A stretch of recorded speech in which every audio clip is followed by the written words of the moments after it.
Yes, hello everyone, Fáilte Ashkity Cúilín Media. Welcome back to another weekend review show. I'm delighted to be joined here by Liam White. Aaron Prendergast will be jumping on the show as well when he is ready to go. Unfortunately, Matthew Hurley will not be joining us, but we have plenty joining us in the comments down below. Big shout out to the likes of Ryan Gallagher, Peter Griffin, Jerry Gregan, getting involved in the discussion. If you are new here on the channel, please do get involved. Let us know what your highlights from the weekend were, what things you'd like us to discuss. Because, Liam, we have plenty to get through. We have hurling, we have boxing, we have LGFA, we have MMA, we have the lot. But yeah, what do you think about? What are you looking forward to getting into? Yeah, I suppose first of all, it's great for the two of us to be back on after not being on last week as well. But I would say it was more.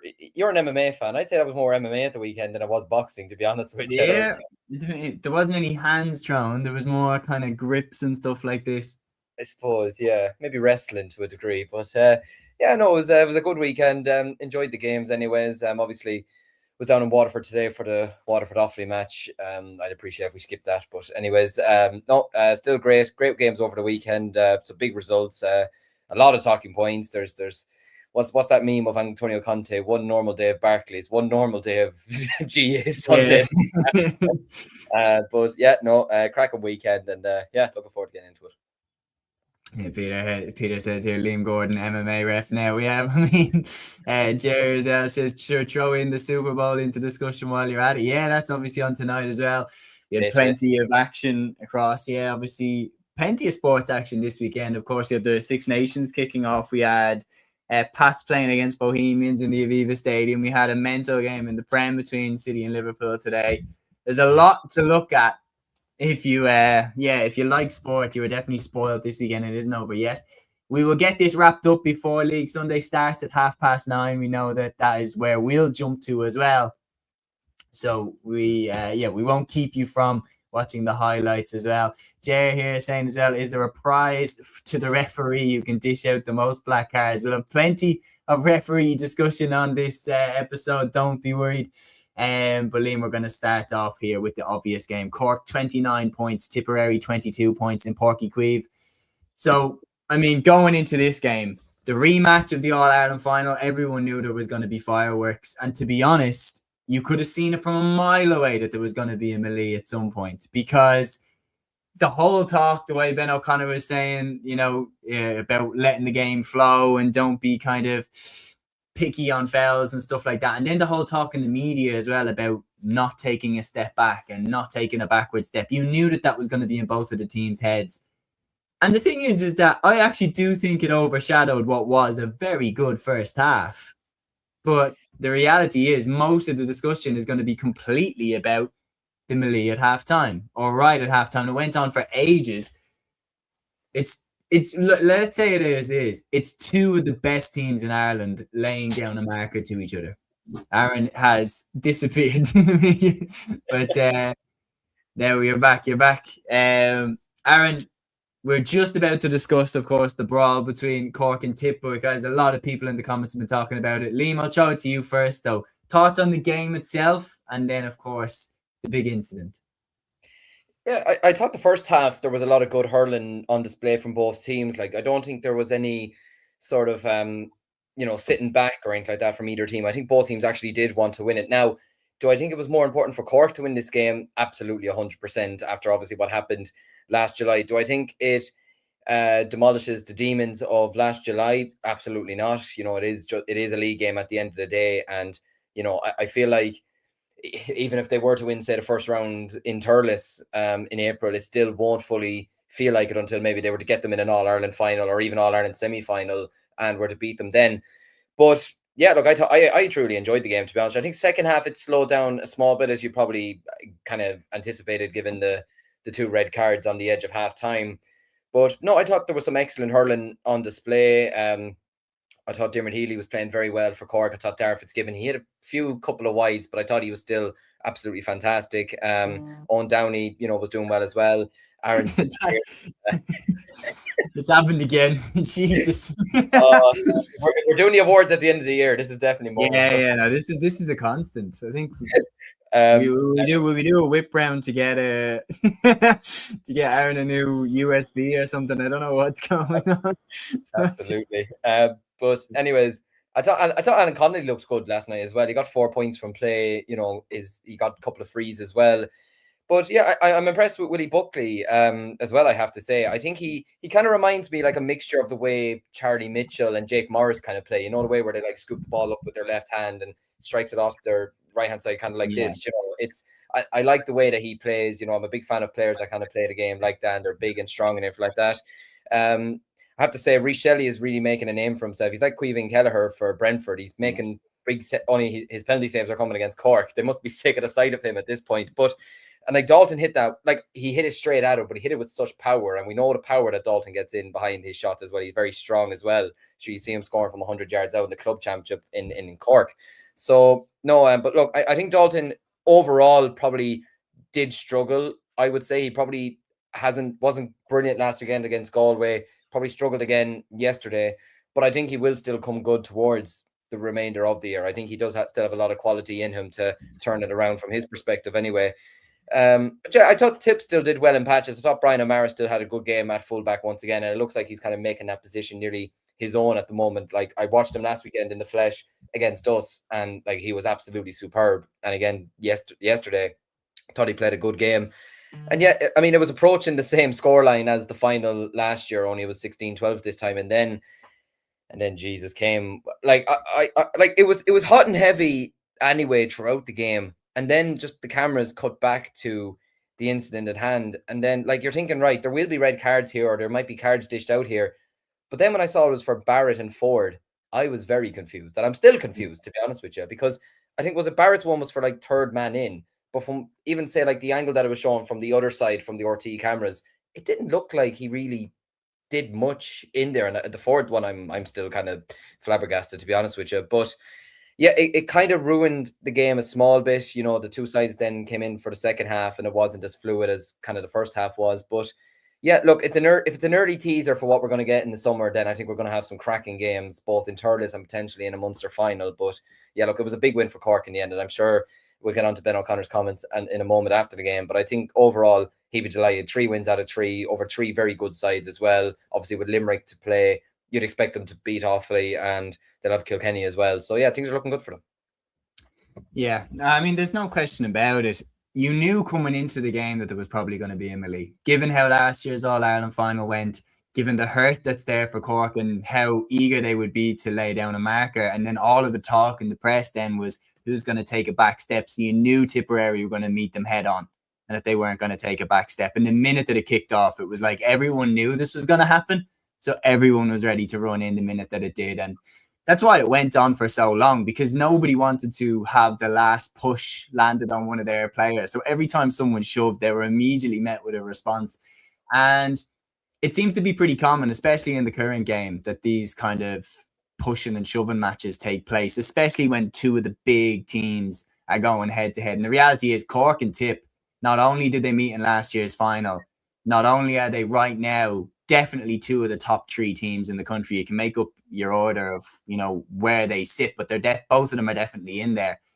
They also have the factory line of under 20 stars coming into the senior team. And not only are they dominating now, they're probably going to be on top for the next few years, both of them. So they're going to be eyeball to eyeball. And that's why it's pretty exciting watching this rivalry develop right in front of our eyes. It's pretty fascinating.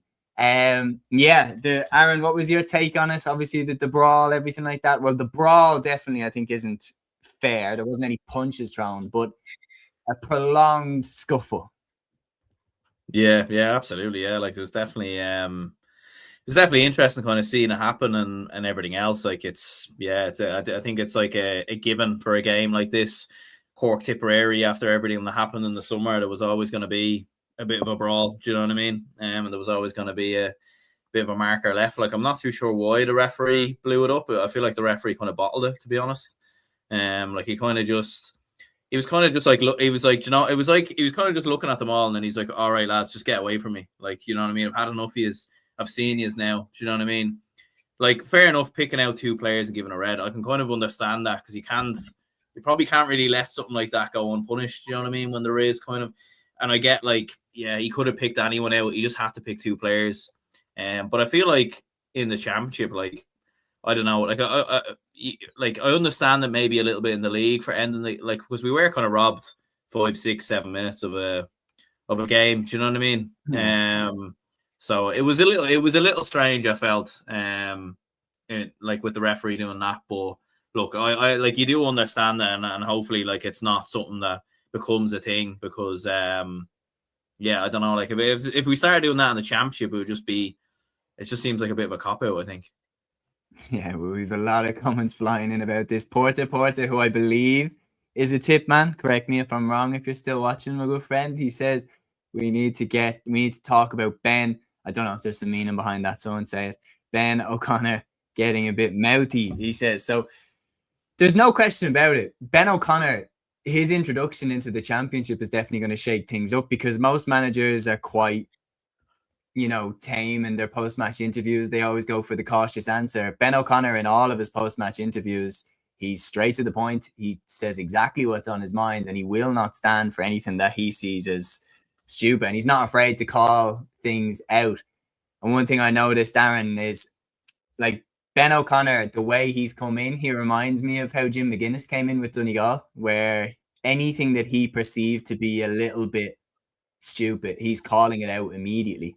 And like you said it there, Aaron, you backed it that you backed it on Twitter, Aaron, that Cork are in good hands. Why do you think that? Yeah, I think just because of how fired up he is, like how well spoken he is. Like, I think it probably maybe has been something missing from Cork's game, maybe a little bit, the dark arts a little bit, or yeah, that kind of physicality about them. It probably has been something that maybe has been missing a little bit in the last couple of years. For as good as they have been in terms of, their attacking players and the goals and everything else, it's probably just been that physicality that I've noticed so far with Cork, especially around midfield and even defence as well. Like, giving away so little in terms of attack or in terms of defence. Like, they were absolutely outstanding, the likes of Sean O'Donoghue and amongst others as well. So yeah, like I think they're like, he's just very well spoken, comes across as, like, even when you're listening to him in that interview, you could kind of tell, like, if I was a player, you'd absolutely go to war for him. Do you know what I mean? The way he's speaking and everything else. And yeah, I think, look, Cork, to be fair, are already, even without him, they were a brilliant team. You know what I mean? But maybe like this might just be potentially now the mentality kind of aspect. I never really understood the managerial change at the start, but I'm kind of looking at it now and thinking it's a fresh face. So the baggage isn't necessarily there of last season because he wasn't involved. And it could just be the difference come July. And that's the other thing as well, Liam. He's unapologetic about it. When you hear him talking about the physicality, I'm not sure, did you see the Sports Joe quotes? But yeah, I mean, he's unapologetic about it. He's very unapologetic, no, and he's what's he saying? It's a man's game. Let them play on. Let the boys at it. It's fairly strong quotes. I think one thing I found interesting that he said, what was it, that the referees are kind of ticking boxes or something like that in case they don't get a game for the remainder of the year. Very strong quotes. But look, it's nice to see a bit of something like this from a manager, not showing any fear, that they'll say what they feel and they're not worried about, if people are going to come at them or not. But look, do you know what it is? The game, in a way, while I think a lot of sports over the last number of years have sort of digressed to a degree. Obviously, Gaelic football made the big revival. I think soccer has kind of digressed over the last couple of years because it's all about possession and all that. I think hurling is one of the few sports over the years that has just evolved to a completely different level. But the one thing that is annoying, it does feel like there's a lot of frees in games. And look, I know obviously a lot of that is down to the fact that lads nowadays are absolutely, like, they're huge, they're humongous, they're WWE wrestlers, they're pro MMA boxers, they're huge men. So if you get hit by them or if you feel contact from them, it's going to be a lot harder than, say, what you got hit by 20, 30 years ago.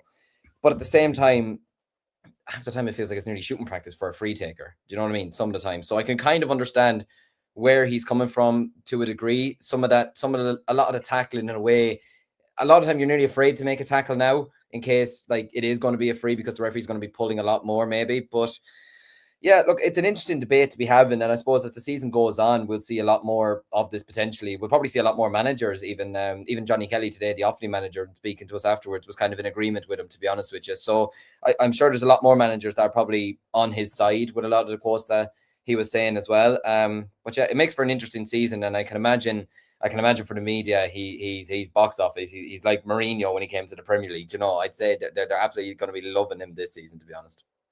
Well, like we've all been in that position, the three of us going to interview someone at the sideline at the end of a game, and I was thinking it when he was on RTE at the end of the game that like he has this really steely gaze. Like I was thinking he'd scare the shit out of me if I had to interview him. If I was told ask him this question in the ear, if I was told ask him this question, I would be scared to ask him the question. He does have a presence. He has an intimidation factor about him.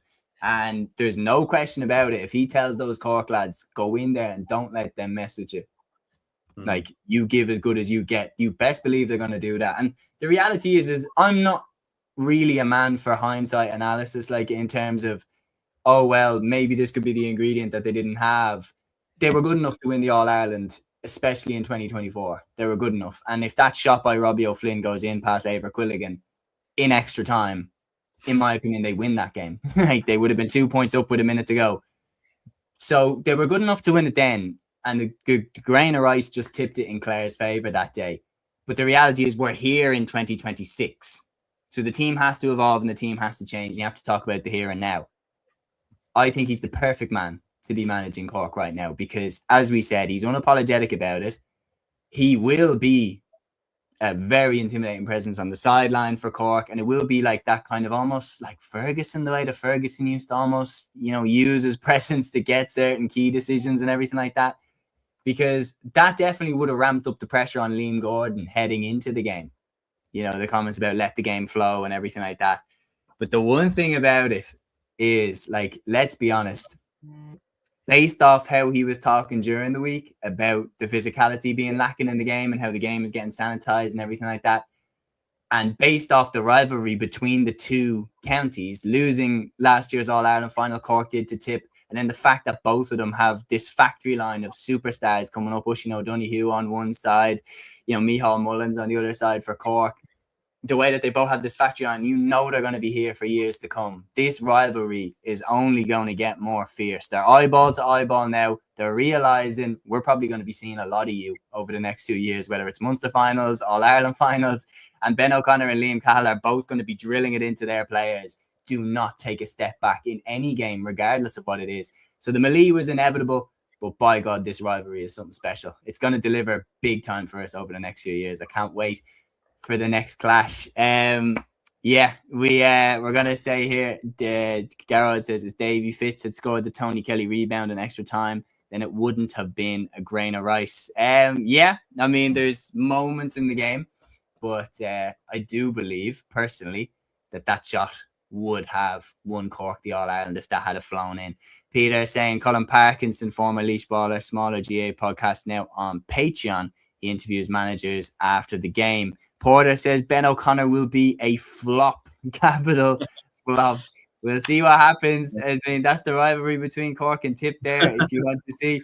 On top of that, Porter always saying, and what about the booing of Darren McCarthy? I did notice that. There was the opinion. Do you know what that is? Because there's no question about it. He has always taken a long time over his frees. He has. But what sparked it was definitely the articles and the social media posts that were written about it. Was it All Irish Sport that did a social media piece about how long Darren McCarthy takes to take his frees? So then Cork fans are going into the ground knowing about how long he takes to take his frees. And then when he had one right in front of the goal that he could have tapped over in his sleep, and he does the whole 25-second routine, you knew that the booing was going to come once it started. I think that's an interesting one, but again, that's another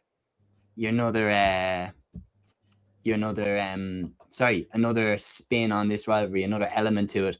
Peter here with a question for you, Liam. He says, Liam, did you take hurling frees? Your take on a routine? Did you ever take the hurling frees, Liam? I have. I junior Bs and junior Cs for my club for the last couple of years on different occasions. Yeah, look, I have a routine, and that's why I'm not bothered by McCarthy's. Look, obviously, coming from an Offaly perspective, watching it 2 years ago in the under-20 final, obviously everyone was there shouting, will you hurry up or something like that, but that's just more you're against them on the day and you don't want them scoring or whatever. But personally, I've never had an issue with it. As Liam Cahill said, once he puts it over the bar, I don't care. You know, like you may as well then look at TJ Reid. He takes long with his. Joe Canning at times was taking a lot of deep breath. Patrick Horgan tended to be a bit quicker, I felt, taking his freeze. Lee Chin takes a long time looking over. So everyone has their own technique, and for me, I mean, if it works for you, it works for you, and it's as simple as that. You know, it might be slow and it might be taking time, and look, to a degree, it might look ridiculous to some people, but it also works for him. Like, he's won an All-Ireland taking frees like that. He's won a Harty Cup doing that. He's won a under-20 All-Ireland doing that, a minor All-Ireland doing that, Munsters. You know, he's gotten to a county final with Toomey Vara. You know, it's working for him. So for me, once he keeps putting them over the bar, I'm not really bothered by it. Look, I have my own routine myself, whether they're successful or not. Sometimes they were, sometimes they weren't. But like once he's putting them over the bar, like Liam Cahill says, who actually cares, to be honest with you? Like, it's part of the game. And also, look, if it's going to rile up fans, then sure, do you know what? All the better, because sometimes the best players can actually perform better when they're getting booed or riled up or someone saying something about them that they wouldn't say to them in the street. But yeah, look, for me, no issue with it at all. Once he keeps putting them over the bar, no need to change it. Yeah, I agree. I echo that sentiment. It does not bother me in the slightest. Jer here saying Séamus knows I'm no Tipperary fan. That is true. But booing Darren McCarthy when he was coming on was just weird. Yeah, that's strange. I mean, that's like Darren McCarthy. I don't know what exactly that's linked to. Is it linked to the red card last year in the Munster Championship? Is it the fact that he scored an unbelievable goal in the All-Ireland final last year and a little bit of bitterness? But who knows? I think it's just fans being fans, really. Like, I remember they booed Cian Lynch, remember, a couple of years ago as well, when he came off the bench for Limerick. And look, I've been on the hill numerous times when Mayo players, Kerry players. Kieran Donaghy used to get it all the time, I remember. Anytime Donaghy came in. It was just one person would start booing and it was just open season. I think Aaron's got the moon. Aaron's going to get booed here now. Aaron's getting booed, by the way.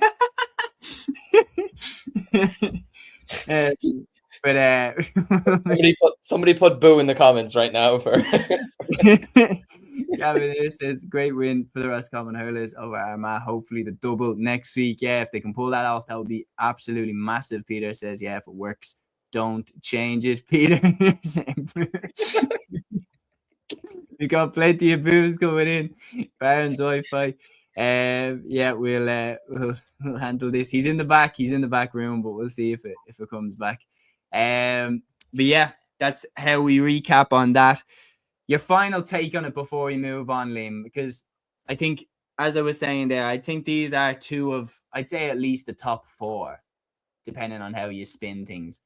But these are definitely two of the teams that you could realistically see Liam McCarthy being in their hands at the end of the summer. How do you see this Act 1 potentially between the two teams in 26? Yeah, like I said, I think if it's a teaser for what we're going to get for the remainder of the year, because we know they're going to meet each other in the Munster Championship.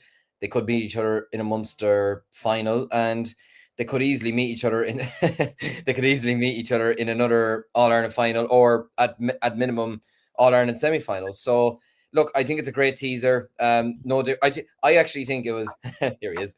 I think it was a better teaser game this year between Cork and Tip than what Cork and Limerick was last year. I know there was the incident last year with Séamus Flanagan getting hitting your man the balls and everything like that. But other than that, it wasn't the best game last year between Cork and Limerick in the league in Páirc Uí Chaoimh, if we're being honest. Whereas this year, I thought the game was a lot better and it felt like there was a lot more heat to it to a degree. So yeah, if that's what they're going to serve up in the summer, then by God, Turles will be absolutely rocking in April. And I think if they get to the Munster final against each other, I think it's in Cork. I saw it the other day on Twitter. I can't quite remember, but wherever it is, by God, you could play it in a shed, and by God, it'll be entertaining. So yeah, I'm looking forward to seeing these two going at it again.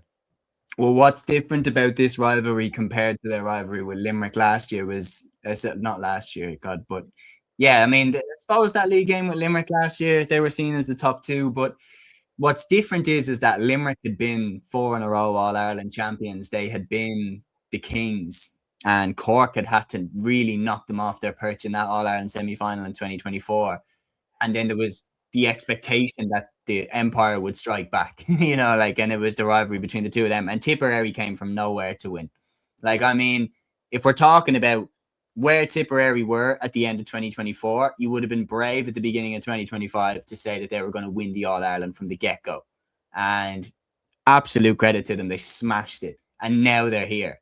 So the spin on it, like what this league game was this year compared to what this same fixture was last year, it's night and day. Tipperary have, inserted themselves as All-Ireland champions and now the top dogs. But I still think because their team, I know that they still have the likes of Noel McGrath, John McGrath and everything like that, but their team is still, apart from that, so young. Their team is like they're absolutely primed and ready to go and win a bunch of silverware. And Cork are probably going to be their most consistent rival, in my opinion, over the next few years to win that. I think when you look at a lot of teams around them, I think even Limerick are going to enter a little period of transition over the next couple of years. I think Clare are probably going to enter a period of transition.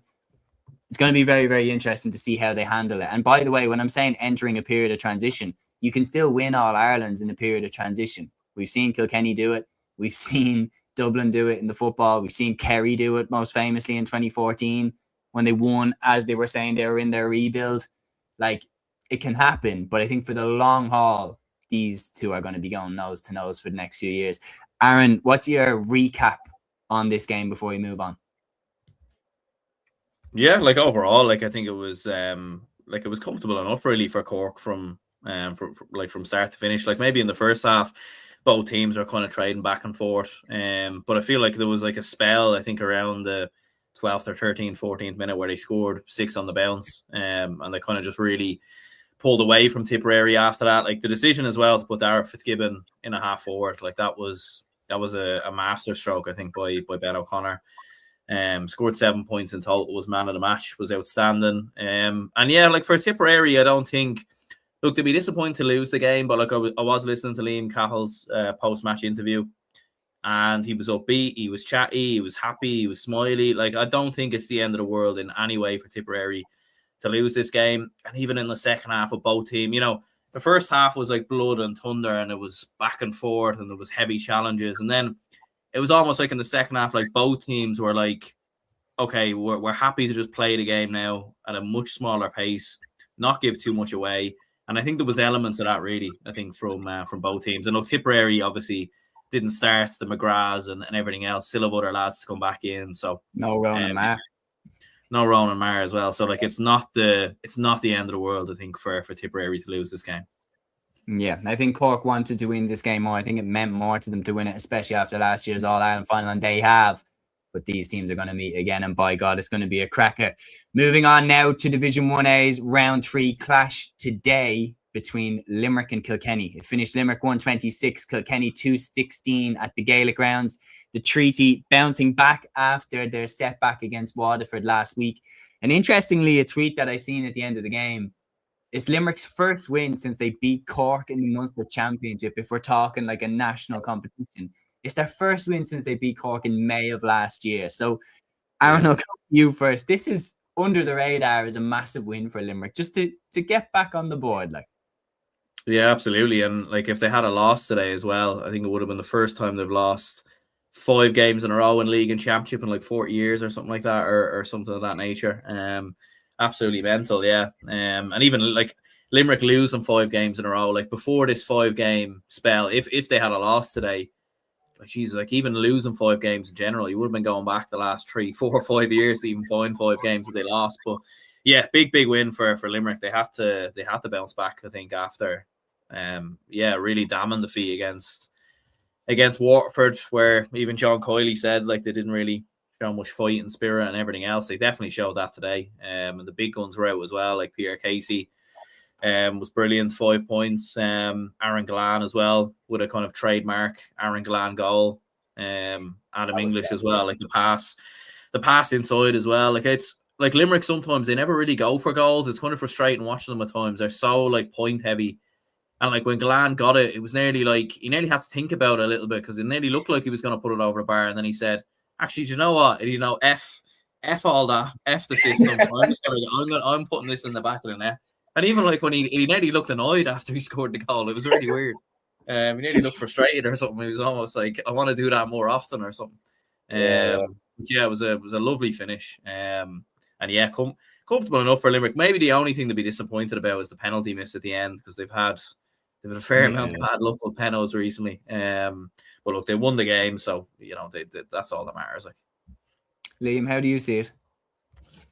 Yeah, look, I didn't see the whole game because I was on the way back from Waterford. But from bits that I did see the goal, and I have to say, I mean, if any player in Limerick is going to do that, it is Aaron Callan. We saw that, like we've seen it over the years. We saw it evidenced by even the goal he got against Cork last year. The way he just spun Niall O'Leary and just ran in and struck it into the back of the net so beautifully. Like it was an absolute rocket. Like Jesus, I mean, firing in it from that angle is absolutely outrageous. But yeah, look, from what I've from kind of what I've read and what I've heard online, like Limerick, I suppose I wouldn't say comfortable, but they were definitely the stronger side over the course of the 70 minutes. And yeah, like Aaron said, look, I know you can read, sometimes we maybe can read too much into it. Okay, it's 5 losses in a row. It is still Limerick, but at the same time, sometimes losing becomes a habit, winning becomes a habit, and they desperately needed a big win, and especially over, say, a contender, because Kilkenny, as much as I don't think they're as good as they used to be, and they have obviously lost, big players in their panel at the moment and don't have other players playing at the moment, they're still Kilkenny at the end of the day, and they're still going to be in the top 5 for the All-Ireland probably at the end of the year, realistically. So, like, they needed some kind of big performance, needed some kind of big win, and they needed some players to get back into some kind of key form as well. Like, I thought, from what I've read online, William O'Donoghue had a good game. Peter Casey, I've seen some of the scores that he got. It's good to see him back in good form as well. He's had his injury issues over the last couple of years, so it's good to see him back in form. Aaron Gallan, I think he finished with 1-2, did he, from play or something like that. Adam English, for me, is just going to be, he's going to be the dominant force in Limerick hurling for the next 10, 11, 12 years. Like, it was amazing even watching UL the other night. Like, UL played without both Colin O'Neill and Adam English and still won.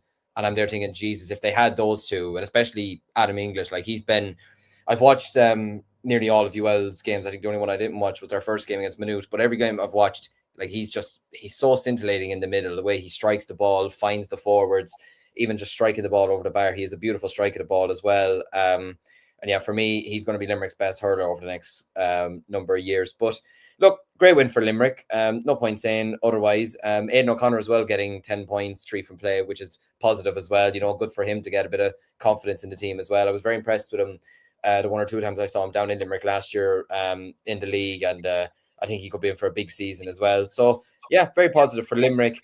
From a Kilkenny perspective, I will say it feels like it's kind of Owen Cody and Mossy Keown, and after that, it doesn't feel like they have as much in the forward line as they maybe would like at the moment. Like, they do have good players in there. Clifford's a good player, Kennellan's a good player. Like, they are actually good players. Garrod Dunn's not a bad player either. But it just feels like Owen Cody is nearly doing everything by himself to a degree. This maybe sounds a bit harsh, but he's nearly, like, even hearing it earlier, listening to the commentary on KCLR, it kind of sounded like he was nearly trying to do too much, but in, like, a good way, And then you have Mossy Keys as well, who can pop up with big scores as well. Like, if Kilkenny had won the All-Ireland last year, Mossy Keys could have been hurler of the year. He was absolutely sensational last year, and particularly he didn't deserve to be on the losing side in the All-Ireland semi-final. But yeah, look, Kilkenny, it's not the end of the world. It's given them another game time today, and I felt like they kind of needed to show something today because they weren't exactly magnificent against Offaly the opening day. Like, they had 9 points after 35 minutes the last day. They normally have that after 15 minutes against any opposition. So look, I think they can still take positives from it. I wouldn't say they're in danger of relegation or anything like that. I don't think that's a worry for them, but I think it's a Waterford they have coming up next. Like, that's going to be a huge, huge game for them now. And especially with Waterford winning their last 2 games. Yeah, they, what's his name? Derek Lynch is going to need to really get a couple of results on the board. There's no question about that. Yeah, I do think they, like, it's the type of thing that you can't wrap your brain around Kilkenny being relegated. But if they don't pick up a win, like, you'd look at that Waterford game and go, if Waterford turn them over, all of a sudden the threat of relegation becomes very, very real because of who they have left to play. Like, they still have to play Cork. They still have to play, like, they still have to play Tip. There's a lot of games there that are going to be very, very difficult for Kilkenny going down the home stretch. So they need to get their points, and they need to get their points soon. The thing is, for Derek Ling, is, again, it's always with Kilkenny, it's the question about the All-Ireland. And very, very quietly, it's now 11 calendar years since they've won one. They haven't won one since 2015. And you would have never thought in 2015 that it would take that long to get their hands on the Liam McCarthy Cup again. It's not been for a lack of trying. I thought they were brilliant, especially in the 2022 final, but Limerick were just too good that year and turned them over. But since then, they have slightly regressed, I would say, each year. They're not as good as that team that Brian Cody had in his final year. They're not as good as that team that Derek Ling had in his first year. Like, what is it, in your opinion, Aaron, if you agree, what is it, in your opinion, that has changed, or what is, like, the things that they're lacking that they had back then? Yeah, they just haven't really been it's weird. Like they're under 20s and minors and stuff. Like they've had a few teams there that have gotten to All Ireland finals and everything else, but there just doesn't really seem to be a lot of many players coming into the team. Like you had Billy Drennan, who was going to be the next kind of big star. He kind of came in. I'm not too sure where maybe he might be injured at the moment. I don't know, but you know, you've had players who've kind of come in and out of the side in recent years. Like David Blanchfield was a big star, dropped out of the team. Now he's back in the side. Haven't seen him at the start of this league, but yeah, there's been a lot of players who've kind of dropped in and out at different stages for Kilkenny, and they just don't really seem to have the same firepower players coming in, and they are very reliant on the same type of core players. Do you know what I mean? They're reliant on Owen Cody, they're reliant on TJ to come back in. Like you have other good players like Martin Keown and John Donnelly who've stood up in recent seasons, but yeah, they haven't really progressed. You felt like they've kind of just stayed still really over the last couple of years. And there hasn't really been, you know, even defensively as well. Like it's been the same kind of players and Hugh Lawler and everything else, and a few other lads, Mikey Butler, who've been there kind of consistently for the last couple of years. So it feels like there's not as much coming through, and then as well, the rest of Munster has exploded. Do you know what I mean? Like Limerick have been as good as they've been. Cork have like some amount of depth. You can only feel two teams in Cork that are that good. Do you know what I mean? Like they've so much kind of depth. Tipperary are the same. And even Clare to a certain extent. So, yeah, I think it's just a combination of things, I think. Peter here giving a great point. He said the Cody culture gone sums it up for me. And Brian Cody would have held him to a certain standard. He also says conveyor belt is stalling. There's a lot here. Jer here saying who are the two most likely teams to go down. For me, the way I think Offaly, I do think Offaly will go. But along with Offaly, I think it's whoever loses the Waterford Kilkenny game. For me, I think we'll go. Right now, I'd be tipping Kilkenny, which is wild. Like I never thought that I would be saying that, but I pointed out the 2022 All Ireland final, and since that 2022 All Ireland final, Limerick have added in Adam English, Aidan O'Connor. You know, like multiple different players that have come in and refreshed the team. Have Kilkenny added anyone on that level? I wouldn't say no. Like it's still Hugh Lawler. Jordan Malloy is a good player, but yeah, there hasn't been too many. Jordan Malloy, yeah. Jordan Malloy is very good. Cian Kenny, was Cian Kenny in the team that year? He was. Cian Kenny, I don't know. I don't think he was there in 22. But in fairness, like he's a good player as well, and he will be there for the next couple of years. I think he's good enough, to be fair to him, to stay up in a Kilkenny team. But it's just a strength in depth. You know, this could sound stupid. I feel like as well, maybe because if we're being honest, like the last number of years, they've sort of been guaranteed to be in an All-Ireland semi-final, you know, by winning Leinster the last number of years. And I don't mean like that in even a disrespectful way to Leinster, but like they've not had the best competition over the last couple of years compared to Munster. It's been 1 year, like it's Galway doing fierce well. The next year is maybe Dublin having a great year. The next year is maybe Wexford having a great year. Do you know? It's never like all four teams in the one. I'd say the last time it was like that was maybe 2019 when they didn't win it. When Dublin were having, like, I know you went out to Laois, but like you still had a very good Leinster Championship campaign. Wexford, arguably for me, should have been in the All-Ireland final that year. I think it should have nearly been a Limerick or Kilkenny Wexford All-Ireland final in 2019. And Galway, they were All-Ireland final this year before, won the All-Ireland in 2017. The last couple of years, they've not really had the best competition. So maybe that hasn't helps to. I could be reading into that way too much, but I feel like that maybe hasn't helped them possibly either. But yeah, like Aaron said there, even with the minor teams and the under 20 teams that had come through, they haven't had a name that stands out to you. Like Tip have had Darren McCarthy coming through. Like you said, Limerick have had Adam English coming through. Cork have had the likes of, Diarmuid Healy, Micheál Mullins, these types of young players that are all coming through. Even Clare, even the Diarmuid Stritch who's playing for UL at the moment, coming through, really good player. They had Adam Hogan. They all have these players coming through. Dublin have a couple as well in Diarmuid O'Dooling. I still think Brendan Kenny will come good over the next couple of years. These types of players, Purcell. So it's probably something that Kilkenny are going to have to look into getting, more big names out there maybe, but I don't know. Yeah, I do agree. I think definitely times are tough for the Cats, but as you say, you never ever write them off. But I think it's threatening, like genuinely, the 2020s is rapidly threatening to be a decade where Kilkenny don't win an All Ireland, and like you would have got good odds on that in 2015. So we'll move on. Shane here saying Kerry's team's Munster success under the new rules continues with CBS, the Green, Tralee winning Curran Ivory.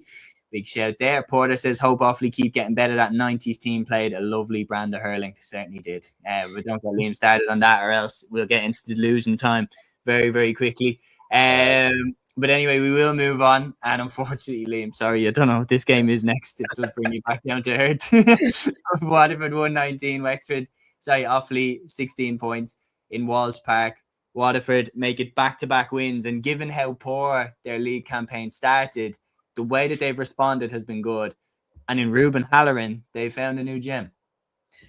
Yeah, have to admit, he was very good today. I think the only score he got from play was the goal, but he was a threat throughout the game, and he was the key figure that Waterford were trying to, I suppose, get the ball to the entire time. And he took his goal really well as well, and he was good on the frees today, to be fair to him. But yeah, not just him. It was other lads that stepped up today as well. Irla Daly, who I was chatting to after the game. I mean, some of the catches that he made at centre back in the second half, in particular, from especially our pokeouts, like absolutely sensational, to be honest with you. I thought Jamie Barron in spells was really good, looking sort of somewhat back to his best as well. Shane Bennett was good in periods as well. Stephen Bennett got one absolutely outstanding point at the start of the second half when he was brought on. So look, there were some good performances. Billy Nolan pulled off one good save from Brian Dignan as well in the second half. So yeah, look, for me, Waterford, they weren't excellent today. Like, there's no point saying they were world beaters or anything like that, but they got the job done, and that's all you can really ask for them in these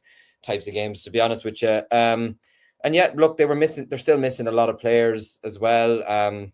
Mark Fitzgerald wasn't there. Patrick Fitzgerald, I think I heard today he could be out for a while, potentially with an injury. I don't know how true that is, but potentially he could be out for a while. Obviously, Stephen Bennett didn't start the game. You've Desi Hutchinson not there. You have a lot of lads that weren't there, and they're still, getting 2 wins out of 3 games, which is very impressive. So yeah, look, I'm sure Peter Cúilín will take the points tonight and move on, but I'd say he'll probably want a better performance against Kilkenny in 2 weeks' time. There's no doubt about that. I think that game's in Nolan Park as well, isn't it? So he'll definitely be getting his players up for that one. From our perspective, yeah, look, was Dignan on the fourth. Oh, half forward line. Sorry, I was like, wait, what? Anyways, it was a stop-start game. Yeah, there was a lot of frees given in the game. I'd say a lot of throwing in the game, to be honest with you. And it's probably something we need to really stamp out of the game, is the amount of throws that was in the game. But that's a story for another day. No, Dignan was playing in full forward today. Look, he got one good score. Probably should have had a goal maybe in the second half as well. I would say probably our best performance, Ben Keneally at fullback on Michael Kiley. It was the right decision to put him at fullback. You need someone big and strong and experienced on someone as tall as Michael Kiley. And I thought Keneally was absolutely exceptional. Brecken Cavan at centre back, he's getting better every game, and I thought he was exceptional as well. Ross Ravenhill, unfortunately, I think he broke a tooth on the edge of half time after a tackle on him. Now, when I saw him afterwards, it didn't look like he had a broken tooth, but I don't know. I wasn't investigating or anything. I'm not a dentist, so don't take my word on that. But he was a big loss, I'll be honest with you, because he'd have been playing at wing forward the last 2 games, and like, God bless Ross, he's not a forward. He is very much a backsman, and I thought he was actually very good today in the backs. He was strong. He was going in for hard tackles. He's not afraid of contact. So he was a bit of a loss in the second half. Adam Screeney, to be fair to him, probably could have had a goal. He had one shot that just blazed over the bar, but again, he was the threat for us absolutely in that game. Got 10 points, 2 from play, won a couple of frees as well. Probably was entitled to a few more frees as well, but again, and as well, considering the amount of games he's playing at the moment, both for us and for UL, and he has a Fitzgibbon final on Friday evening as well.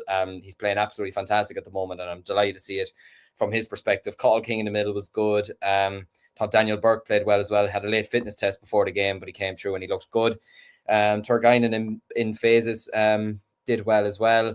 Ben Miller, I think, will come good as well at cornerback. You know, I think he still needs a bit of learning, but he's still, you know, very young. But I think he will come good there. But yeah, look over. Oh, Aaron's gone. Aaron's going off the train with Offaly. He's getting off at this stop for a bit. But yeah, look, overall, look, it's the squad depth. If we're being honest, look, Killian Sampson's out. Charlie Mitchell is a massive miss, and look, he won't be playing for a while, unfortunately, which is devastating for his perspective. Kieran Burke is still out. David Nally was back today, which is good. Rory Kelly is back as well. He wasn't in the squad today, but he is still thereabouts. But yeah, look, I think we're going on the right track, and I think if we did have our full squad, it could have been a different game. It possibly could have been, but look, relegation is looking very likely now, which we kind of probably expected at the start of the season. Look, we've Galway next, which is going to be tough in Burn. Then it's Limerick, moving on, and then it's Cork on the final day. Yeah. So, but look, I'm still going to back these lads. I still have a lot of faith in a lot of these lads, and I think a lot of them will still come good. But look, they gave it their all, and I can't ask much more of that. And at the end of the day, the most important game is the Dublin game at the start of the championship in April. That is still the most important game for us, and we'll be targeting that. But look, they gave it their all. Waterford, job done. Move on to the next one. But yeah, look, tough day at the office. William Phelan here says a good start to the league for Waterford, considering we played 6 matches in 5 weeks. When you consider the Munster League, the Ballygunner lads are back training and will be ready for Kilkenny, and it's a factor like that would have me tipping Waterford to shade that game, and then I think it's either Kilkenny or Galway for the drop, along with Offaly. In my opinion, Galway are so inconsistent. We'll come to them. We won't come to them because obviously they weren't playing this weekend. We're going to move on to Division 1B, and because these 3 games were relatively one-sided, we are going to put them all together. Now, obviously, the caveat is the Wexford-Carlow game finished with a one-sided score, but throughout the game, Carlow did have spells where they were on top. But we'll put them together with Wexford 228, Carlow 121 in Wexford Park. Kildare beating Antrim by 321 to 20 points in St. Conleth's Park. In Clare beating down by 335 to 15 points in Páirc Keysog. 3 big wins there for Wexford, for Kildare and for Clare respectively. Liam, what's your take on them? Yeah, the Clare one is just I don't really know what to think of it, because like Clare put out a fairly strong team, which they're entitled to do. It's their league campaign at the end of the day. But yeah, it was just, it's not really a game that's going to benefit them going into the Munster Championship, really, is it? You know, because they're not going to be playing a team, you know, like Down in the Championship. But look, it's still good for Down to get a game like that against Clare, you know, and get the experience of playing down in Cusack Park as well. But yeah, look, from a Clare perspective, sort of domination from start to finish, to be honest with you. And I think if you're looking at promotion back to Division 1A, I think Clare are just definitely going to do it, aren't they, to be honest with you? I think once they got the win against Dublin, I mean, I think they would have gotten it anyway, but I think once they got the win on the open day against Dublin, I think it was signed, sealed and delivered, to be honest with you. Wexford, yeah, Carlow, I'm telling you lads, Carlow, when they want to, by God, they're kind of weird. 1 minute they're losing to Kildare at home and they're drawing with Laois. The next minute they're beating Waterford and drawing with Kilkenny. Do you know, they are just that county, but I love it. I'm always nervous playing them. Like, as a Dublin fan, I'm always nervous playing them because I know that I'm aware that we're not quite Kilkenny Galway, but like we're that next scalp if you're Carlow. We're that next one up. So I'm always nervous facing them. Peter here saying Carlow rising, lads. Aaron, I just have to put you here. Marshall here saying my favourite is Aaron. So you've got a lot of confidence. First person to say that in my life. Thank you. Liam Jer here disagreeing with you. Says Clare did not have a strong team out. Only 4 of the starting team had played championship. Mark Rogers, Peter Duggan, Diarmuid Stritch, Fitzgerald, Lohan, it's still a very strong team. It's a good team. It's not their strongest team, but it's a very good team. I think there's a compliment in that, Jared. It's not. John Conlon. John Conlon was playing. Yeah. No, like, and it's not saying. I'm not even trying to say that they had their strongest team out, but I mean, I'd still kill for some of those players. You know, it's still when you have that squad depth, it's similar to Cork. Like if you put out the B team still beats most counties in Ireland. Like the amount of squad depth that they have, and Clare have a lot of talent there. Like Dermot Stritchev, especially at under 20 level, he looked really, really good, and he's still very good. Yeah. Aaron, what's your take on the 3 games in Division 1B? Yeah, I suppose the big one really is Kildare beating Antrim. Like that's the big surprise. Well, maybe not a big surprise necessarily, like a huge surprise, but it's still like the margin of victory, like 10 points. Like that's very, very damning. I think from an Antrim and a Davy Fitz perspective, and you kind of wonder where they go. Really, I think after this, in terms of where they go next. You're kind of nearly waiting to see what the blowout will be, like the Davy Fitz story and everything else. But yeah, huge for Kildare. Like I saw them close up against Dublin last week, and I would have never seen it coming. Like I felt like they were very flat, they were very poor. They only scored, I think, 2 or 3 points from play in the entirety of the game. But I think maybe in hindsight now, it's probably pretty clear that they were holding themselves back in reserve for this, and be very curious to kind of see the highlights back when they do come around. But yeah, very, very good results. Wexford Carlow as well, like fair play to Carlow, they gave that a very, very good go, and they pushed Wexford to the pin of their collar really, and although Wexford pulled away towards the end of the game, Carlow showed they can compete, and they can compete with these teams, and I think that's good to see. And then like Down beating Clare or Clare beating Down. Yeah, I think we all very much expected that, to be fair. Yeah, I mean Clare winning, we did anticipate it, but it's a big scoreline to lose by. Look, for Down, when you're going in against the champions of 2024, it's a free crack. Like just go in there, have a go, see what you can learn. You're playing against one of the best teams in the country, and they're definitely a county on the rise. So it's one of those games where you just take your learnings from it and move on. A lot of counties like Liam, your own county, Offaly, have done that, like gone up against it, taken a beating, but learned and gotten a lot better along the way, especially when that factory line of talent comes through, which Down also have.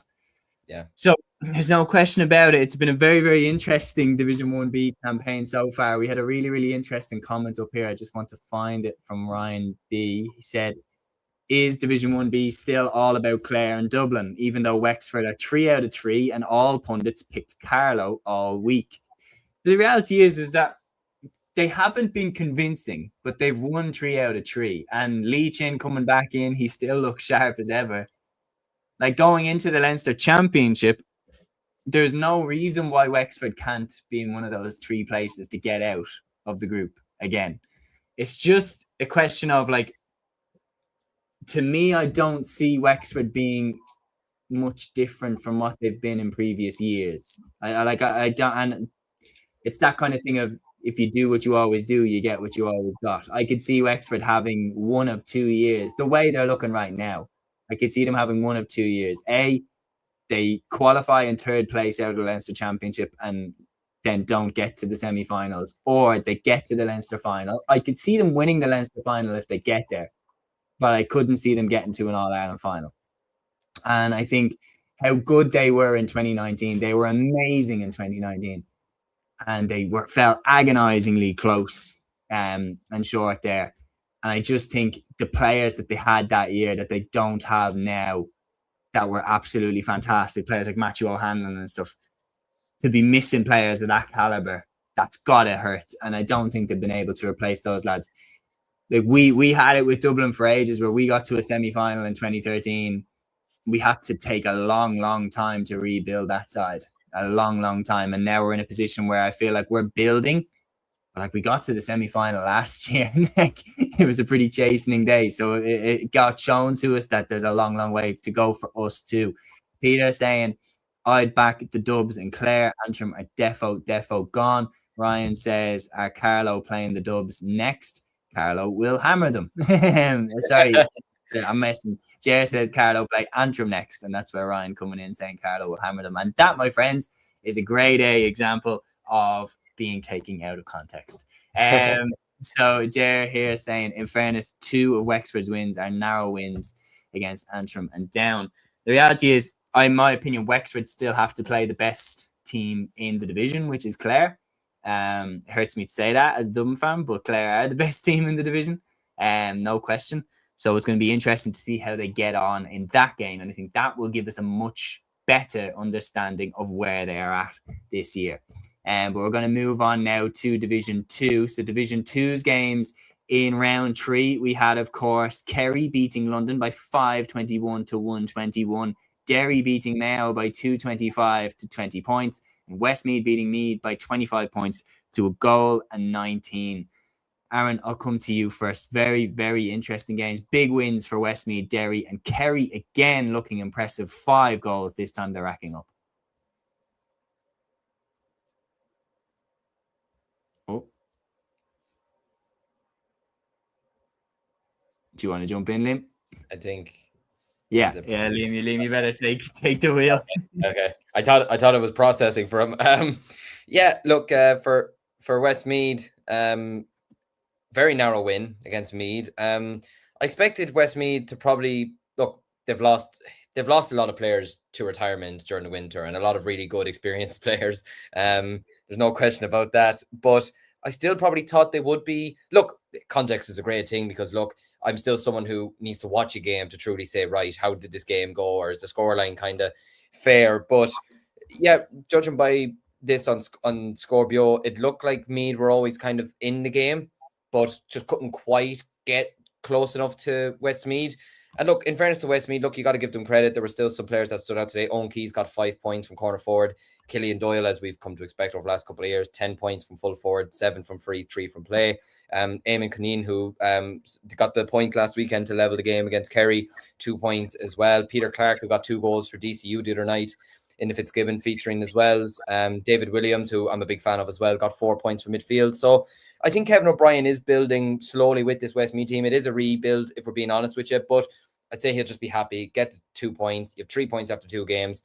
And I believe it's Laois they have next, which will be a real test for the two of them. And I suppose you move on from there. And for Kerry, yeah, look, I'll give credit to Kerry. I think I can't remember off the top of my head if I predicted them to go down or not, because I was just worried that Kerry were going to go on a downward spiral. And especially after last year getting relegated from the Joe McDonagh, I was worried for them to a degree. They were losing to Donegal last year as well, which wasn't a great look for them. But you got to give them credit. I mean, that's a big win over London, big win over London. And yeah, to put up 5 goals again is very, very impressive. You know, I think they have 12 goals now in 3 games, 5 against Derry, 5 against London, 2 against Westmeath. So they know where the back of the net is. There's no question about that. Yeah, look, fair play to them. They're moving very nicely at the moment. They're definitely in the hunt for promotion back to Division 1B. And yeah, it makes the division so much better.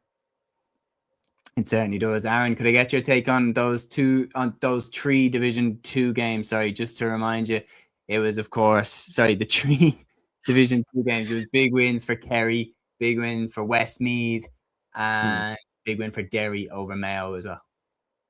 Yeah, look, I think like in terms of the results, I don't think they were that surprising. Maybe the margin of victories a little bit. Like a big win for Kerry against London. Like I think a lot of us were expecting London to be quite strong in Division 2. I know Matthew predicted them to get promoted. I predicted them, I think, to finish 3rd. So yeah, very, very impressive from a Kerry perspective. And yeah, some other good big wins in there for the likes of Derry as well. And yeah, I suppose for Westmeath, Meath maybe a little bit closer than people had anticipated. Like fair play to Meath, they gave a good account of themselves. But I think it was important for Westmeath really to get a win because they have been struggling of late. So to get over the line, I think was big. Yeah. Absolutely. Well, we're going to move on now to Division 3. So round 3 took place in the National Hurling League's Division 3. And the 2 games that took place today, and then we're going to talk about the one which took place on the Saturday. Wicklow beating Tyrone 3-14 to 15 points. Jack Phelan top scored for the Garden County with 1-4. Sean E. Germain with 1-2, and Andy Kavanagh also hit the back of the net in their victory. Louth beat Fermanagh by 3-20 to 2 goals and 19 points. Andy Cosgrove with 2-2 and Kieran McKelvey with 1-4 for Fermanagh, while Sean Corrigan deserves a shout on the Fermanagh side, hitting 1-6. Anthony Cosgrove and McKelvey, got the scores for Louth.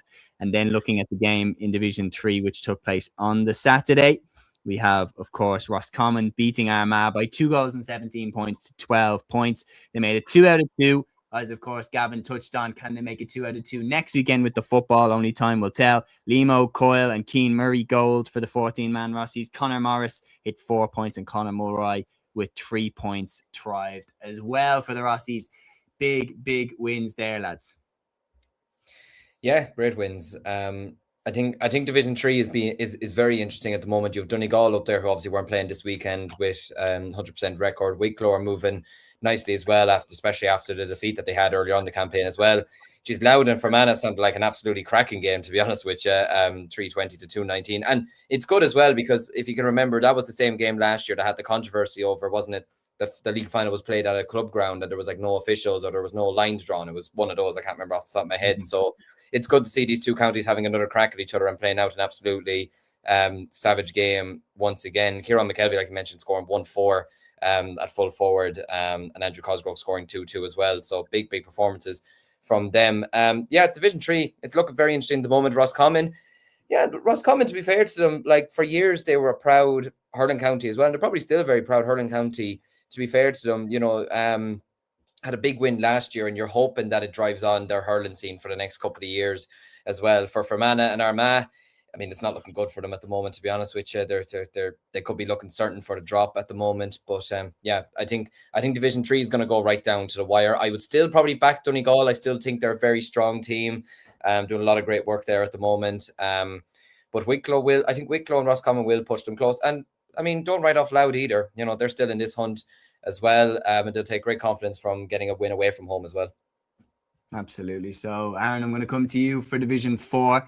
So round 3 of Division 4, obviously it started off on the Sunday. Leitrim got their first win of the campaign, beating Warwickshire by 228 to 2 goals and 11 points. But the main highlight was from the Saturday's games. It was Sligo and Longford maintaining their 100% record. For Sligo, the O'Kelly Lynches scored 313 between them. Robert O'Kelly Lynch with 111 and Jared O'Kelly Lynch with 2 goals and 2 points. Eddie O'Donoghue also hit the back of the net for Sligo. And they beat Lancashire by 421 to 112. Very impressive win. Longford also got another win. Their 100% record is still intact. As I said, they beat Monaghan by 123 to 12 points. Joe Rabbit with 1-3. Martin Farrell with 10 points. Reuben Murray with 8 points as well. It's a big win for both of those sides, and Leitrim getting on the board as well. Yeah, absolutely. Like very dominant victories, especially for Sligo as well. And as you said, like the O'Kelly Lynch clan have definitely sort of marked their territory down in Sligo hurling. There's no doubts in regards to that. Jared O'Kelly Lynch with 2-2, Robert O'Kelly Lynch with 111. Poor Fergal O'Kelly Lynch got left out. He didn't score at all. So I don't know. But to be fair, he was probably the man, putting it all together. To be fair, I'd say. Mm-hmm. But yeah, big results there. Good win for Longford, as you said as well. And to be fair to Warwickshire, look, they still ended up scoring 111, 211. So they still played quite well there and gave a good battle.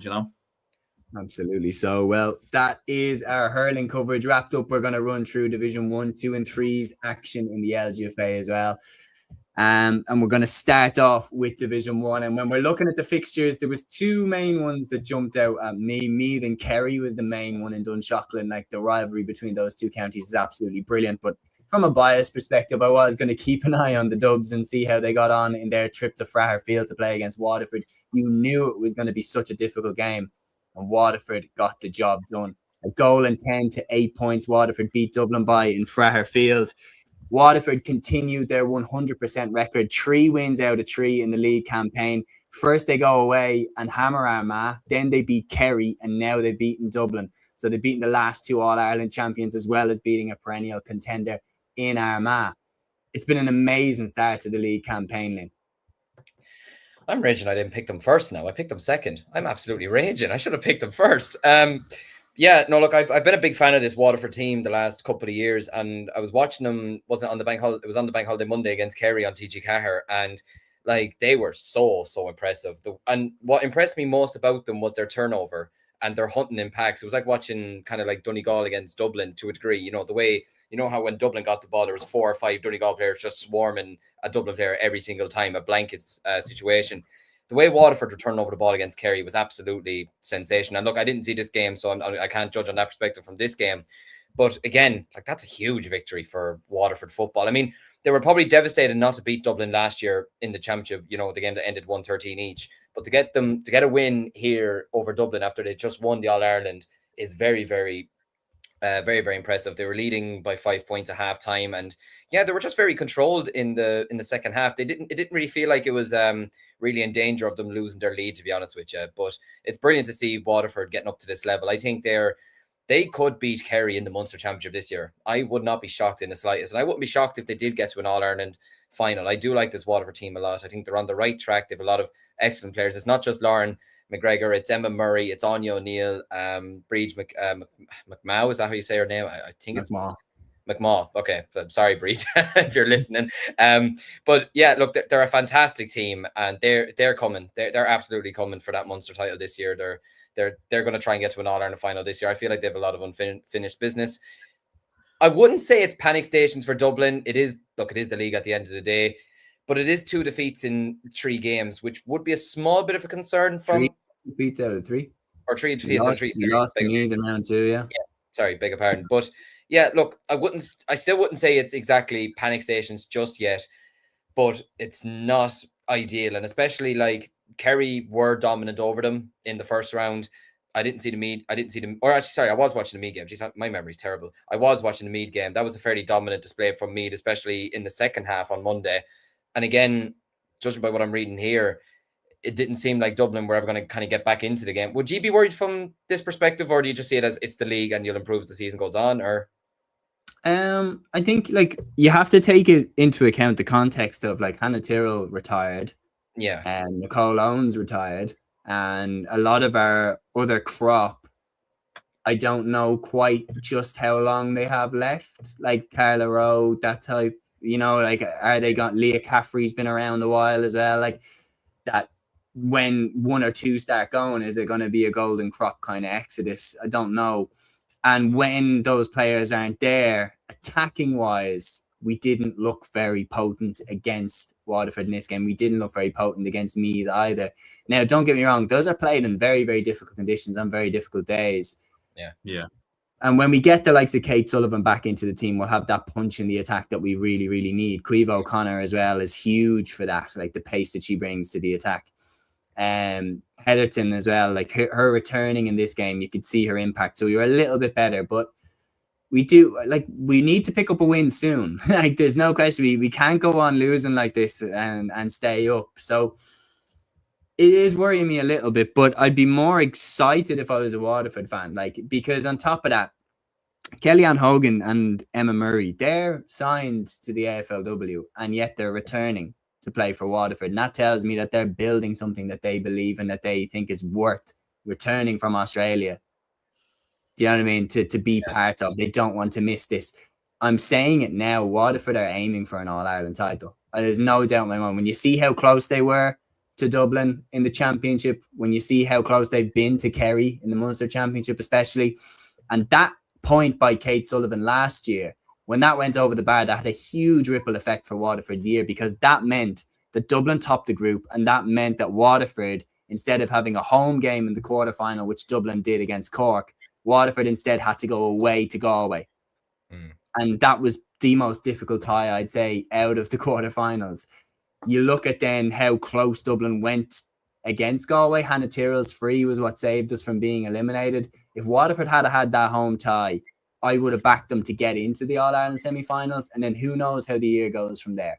So it had a massive ripple effect. They know that they're there or thereabouts, and all they need is that domino to fall for them. So definitely keep an eye out for Waterford this year. Aaron, what's your take on it? I know we've suffered 3 defeats, but is it panic stations yet? Not too much now. As you said, like, there are players missing, like Carla Rowe and a few others as well, that we're still kind of waiting to come back in. I think maybe where it might be a little bit more worrying is some of the fringe players who have been given opportunities probably haven't really stood up. It was an interesting game. I thought we actually started quite well in the opening 10 minutes. Like, we were 3 points to 1 up early on. I thought around midfield as well, like Hannah McGuinness and Hannah Leahy as well. In terms of turnovers, we were actually competing quite well with Waterford. We were turning them over, we were creating chances. And I just felt like once Waterford kind of got a grip on the game and started building up a flurry of points, it just never really could kind of come back. And maybe it was like a lack of experience as well, like not having those big players who've obviously been there in those moments, and Hannah Tyrrell and Nicole Owens and a few others, like you mentioned. But look, fair play to Waterford. Like they're a phenomenal team. Laura McGregor like scored a wonderful 2-pointer as well at one stage, which was outstanding. Like, so they're motoring really, really well, to be fair. I think it'd be great for Waterford in general, to be fair, to go on a bit of a run. I think we'd all very much get behind it. And yeah, from a Dublin perspective, it's not great, but look, we're obviously waiting on a few players to come back. And yeah, like relegation, it could happen in both codes, to be honest with you. It would. I think I was saying there, like in all codes this year, Dublin have played, I think, 8 games and won 1. So it hasn't been great. Oh, Jesus. Okay. That's that. We're going to move on now to the other game that I was really, really looking forward to from Division 1, which is the clash of Meath and Kerry. And it didn't disappoint, Liam. Meath 2-12, Kerry 4-10 in Dunshaughlin. This is a very headline-grabbing win for Kerry. Kerry get revenge for their All-Ireland semi-final setback to Meath last year. They go away to Dunshaughlin and hit the back of the net 4 times. Sheaf Roche with 1-6, Leah McMahon with 2 goals, and Mary O'Connell with a goal and a point. It's a big, big win for the Kingdom. And when you think about the rivalry between those two counties, this one will be sweet. Yeah, absolutely. Look, similar to Cork and Tipperary, I don't think it quite eliminates losing the All-Ireland last year to Meath, but it will help to a big, big degree, especially because these two could easily meet each other later on in the season as well, in a quarter-final, semi-final, potentially final. But yeah, I mean, the Kerry hurlers are scoring 5 goals and their ladies footballers are scoring 4. There was something in the air for Kerry this weekend. There's no doubt about that. But yeah, look, and Aaron, there's something in the air with Aaron as well. Oh, he's back. I don't even know. Just, yeah. I don't know, Jeff. I don't know, Jeff. It's not even delusional. Our delusional time's coming as well, and we have this going on. I love you, Aaron. But yeah, look, great result for Kerry. Absolutely. I said it before and I'll say it again. Sheaf Roche, outstanding footballer. She is absolutely sensational. And like, if Kerry are going to win an All-Ireland this year, then she's going to be at the forefront of it. There's no question. There's no question about that. But look, you got to give credit to Meath as well. They stayed in the game. Emma Duggan was very good from frees. They got goals from Orla Finnegan and Orla Sheehy as well. And yeah, but O'Shea's goal in the early part of the second half was a big turning point for them, and they sort of turned it around from there. And they were very good in responding to Meath when they hit them back with scores as well. So look, big performance from Kerry. They've beaten Dublin, obviously had a setback against Waterford, but to then go and beat Meath, very, very impressive going. 2 wins out of 3. I'm sure they would have taken that at the start of the season. Obviously, look, not ideal that their defeat came at home, but they're going away from home and winning against very tough teams, and especially, like you mentioned, in tough conditions at this time of the year as well. Obviously, they won't have that in the summer. Well, realistically, they shouldn't anyway, but still good for building a bit of momentum before the league or for the championship starts. Anyway, so yeah, for Meath, look, I wouldn't be too disheartened. It was like, it's a very tough game against Kerry. They had a great win against Dublin the other day. I'd say they could be happy with how they competed against Kerry. They still have a lot to give. Like I mentioned, I mean, Emma Duggan is one of the best footballers in the country still, you know. So I still think they have a lot to give throughout the season, and I think they'll still be okay come the end of the league campaign. Yeah, we've a nice comment in here from Porter. He says, I must say, you know your stuff about the lower divisions and the women leagues. Yeah, we take it as a big responsibility that we want to know as much as we can about every single division. And as you know, as fans, it's like you have how many codes, 4 codes, how many divisions in each. Like it's tough to get all the information that we can about all of the games. But yeah, we do our best to get as much research done. Appreciate that comment, Porter. Thank you. Yeah, we're going to move on to the next tie. Unfortunately, the clash between Armagh and Cork was postponed But the game between Galway and Kildare went ahead, and it's all big win for Galway, 3-12 to 7 points. They beat Kildare in Doom Stadium. Look, it was always going to be a difficult game for Kildare, going away to one of the sides that I see as absolute, like, well, not slam dunk, but I would put them right up there for the All-Ireland. Like, I really think it's Galway's time. They have the perfect team. And you're talking about squad depth. Like, even besides the Kilkerran Clonberne team, that is probably the greatest club team LGFA has seen, along with the Ballymac dynasty of the 90s. But, like, they've got Roisin Leonard in there. They've got Alva Davern in there. Like, it's an unbelievable team. But in this game, Roisin Leonard herself scored 1-4. Andrea Trill hit 1-3. Leanne Cohn also hit the back of the net. Shout to Alana Prizeman as well. She came off the bench to hit 1-1. Sorry, that should say 1-7 to Kildare. I made a mistake with the typo there. But for Galway, they're back to winning ways. And that was important after last week's stumble against Cork. Aaron, I'll go to you for this. Yeah, absolutely. Yeah, dominant enough victory in the end, like a 11-point win from a Galway perspective. And yeah, as you said, like it was a surprise defeat probably in more ways than one losing to Cork last week. So to bounce back, very impressive. Roisin Leonard with 1-4, Andrea Trill with 1-3. So yeah, dominant enough against a very good Kildare team as well. Like Kildare have come on strong very well over the last kind of couple of seasons. So definitely a bit of a damning defeat maybe from their perspective. Not necessarily the loss, but I think maybe on the margin of the victory. I think was maybe a little bit surprising. But yeah, huge win for Galway, and I do agree with you as well. I think they probably are, you would say, probably on paper, and especially looking at how Dublin have started the season as well. Like Galway maybe probably are at this moment the favourites for the All-Ireland. Do you know what I mean? If you were to call it now. Maybe Waterford as well. Galway and Kerry. With Dublin and Waterford that you wouldn't dare write off. Yeah. Yeah. But yeah, we're going to move on to Division 2. Division 2 is round 3. We had Mayo shading a tight affair against Tipperary by 9 points to 7 in Amenity Park. We had Donegal getting a very impressive win away to Tyrone, 3 goals and 9 points to Tyrone's 1 goal and 8. We had Cavan beating Wexford 1-11 to 2-6 in St. Bridget's Park. It's a repeat of the Division 3 final of last year. And then Monaghan beat Westmeath by a goal and 12 to a goal and 6 in St. Mary's. Monaghan initially, they've done well to bounce back from the Tyrone defeat. Obviously, they conceded 7 goals to Tyrone, but the way that they've responded has been pretty impressive. But for me, the standout result is Donegal going away to Tyrone and beating them. Aaron, I'll come to you for this. Yeah, absolutely. A very impressive win from a Donegal perspective. To go away to Tyrone, like I think a lot of us probably had Tyrone down as the favourites really in terms of getting out of this division. So yeah, huge win there for Donegal to go away there and definitely put themselves in the in the chase for promotion potentially. Yeah, and Monaghan as well, big win for them versus Westmeath, 6 points. Bounce back, as you said, from conceding 7 goals, so a big result in regards to that as well. And then, as you said, with Cavan getting over the line versus Wexford, probably with home advantage, we probably would have expected Cavan to come through it. And look, Wexford gave a good account of themselves as well. To be fair, it was very close throughout. So, 3 big wins there. Yeah, 3 big wins indeed. And then there wasn't much information about the games in Division 3, but I just wanted to give a big shout to them.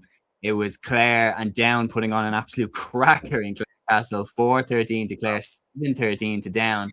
Limerick were set back by Laois, 5-15 to 7 points. So goals flying in. Louth beat Fermanagh by 4 goals and 8 points to 8 points. And Drogheda, while Roscommon and Antrim drew 2 goals and 8 points apiece in St. Crown's. So you've got 4 goals in one game, 4 goals in the second game, 5 in the third, and 11 in the clash between Clare and Down. So the new rules, obviously, they're taken to them like a duck to water in Division 3. Some absolutely sensational games there. Just as a funny point on the weekend, did anyone see, I think what was his name, Conor Keane, doing his interview after the game with TG Carr? He dropped in a little word that rhymes with fire truck. Immediately you could see that the cogs in his head being like, oh no, this is gonna be awesome. That's also what he was saying when he had to mark Adam Screeney. That's all I'm saying. Yeah, that's true. I mean, I wouldn't want to mark Adam Screeney myself. We do want to touch on Liam. I'll throw this one over to you.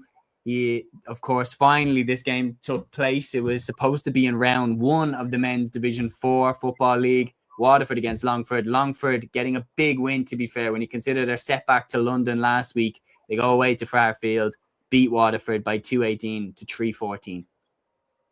Yeah, and I'm delighted that this game went ahead and we didn't have it cancelled again, to be honest with you. I think that's the last thing both these teams needed and what the GA needed, to be honest with you, another cancelled game. But yeah, look, a great win for Longford, especially to go away from home, especially to Fairfield as well, and to pick up a big win. Got to give credit to Waterford as well. Putting up 3-14 and losing is like, that's got to be damaging to them, to be honest with you. They got to be very, very upset from that. But yeah, it turned out to be a very cracking game. And it's unfortunate from Waterford as well, because it was a last minute goal that won it for Longford in the end. Daniel Reynolds coming up with a goal in the final, I think it was the final kick of the game as well. Like, Waterford were winning this game. They got a goal just before, I think it was either like before the 70-minute mark, or it was like on the edge of it, or just after, whatever way, maybe the time was stopped or whatever. The Hooter system is still confuses me, to be honest. But they had this game won. And to be honest with you, that could have done so much for Waterford football, winning this game in the end. And it's just so unfortunate that they didn't get over the line in the end from that perspective. But listen, got to give credit to Longford. You know, a great win for them. Dylan Farrell scoring 1-3 at full forward. Dylan Reynolds, like I mentioned, getting 1-2 as well. Patrick Moran getting 2 points at corner forward.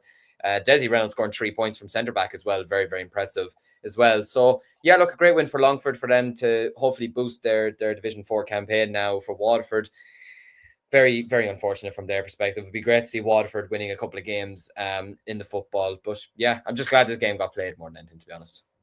Yeah, Porter here saying word that rhymes with fire truck. He said fuck in his interview. Just in case we needed any clarification for one of his answers. Anyway, we have Peter here saying great review, lads. Great review as always, lads. Thanks, Emil. Have a good week and see you on Thursday at 8. You put it perfectly there. We've one question from Aaron before we wrap up. He says, well, lads, great to listen to you. I know it's a very early prediction. Who's getting out of Munster and who's getting out of Leinster? I'll go first. I think at this moment, if I had gun to my head, so Aaron Gubbins is putting us all on the spot here, I'd say, I don't like doing Munster. I'd probably say Limerick, Tip and Cork in no particular order, and Leinster, I'd probably say Dublin, Galway and Kilkenny.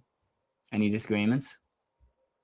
No, I'd agree, Yeah. Maybe Wexford instead of Dublin and Leinster, or I don't know. I think we'll come fourth in Leinster, but I don't think we'll get third. Jay's saying nobody's going to say Clare, I bet. I was gonna say like Limerick. Like, we'll have to keep an eye on Limerick. Like, I think it is a weird one. Mental is if Clare go in, I think Limerick drop. Yeah, the game's in Ennis as well. And the game's in Ennis, yeah. Great point. We'll have to see. Obviously, next few weeks.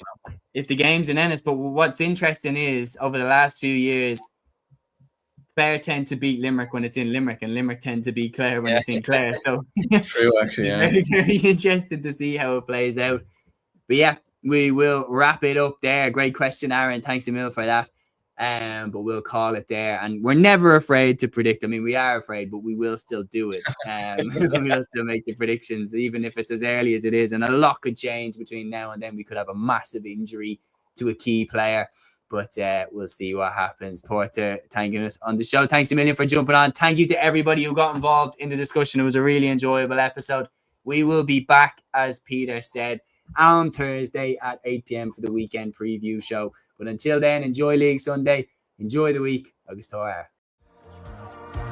Follow your instinct, baby.